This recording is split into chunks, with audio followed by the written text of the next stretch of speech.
Just in terms of the strike action, I mentioned that's it, half a dozen. We've had elements of industrial action since June. There doesn't seem to be, it's so hard to measure these things, there has been some polling, the degree of public weariness.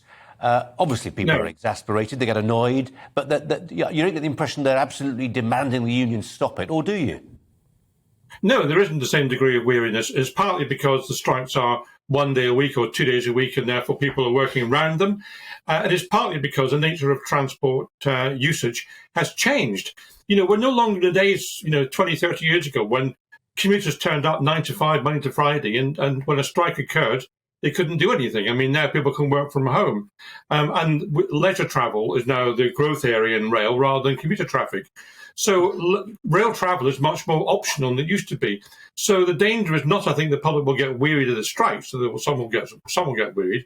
But the danger really is that the economics of the railway are going to be severely impacted, and that makes the opportunity to reach a sensible conclusion more difficult, because a sensible conclusion has to be that some of the outdated working practices that exist on the railway have to be jettisoned, and in return for that, the money released from those changes being introduced is given to the rail workers who deserve a decent pay rise, but it has to be one that's affordable.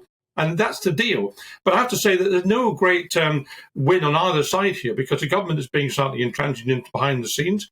The rail unions are not giving as much ground as they should do on conditions. And some of the rail companies actually are to blame, because many of them have been very happy to rely on overtime from drivers rather than employing new drivers, which require them to train them at some cost. So, frankly, nobody comes out of this, or has come out of this so far, with very much credit.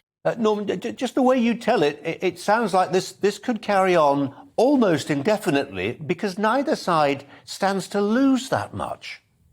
Well, I think there's no prospect of the government giving further ground, and the government is pulling the strings behind the scenes. Let's be quite clear about that. There's no prospect of the government giving further ground until we end up with a new cabinet, because for Grant Shapps to give ground now would undermine his position within the Conservative Party, I suspect. And the unions have got apparently some public support and certainly support from their own members, so they don't look like giving ground either. So this will drag on, I'm afraid, this particular dispute. And the danger is that when it's settled, there'll be fewer people using the railway and less income for the railway, and that's going to affect the future prospects of the railway.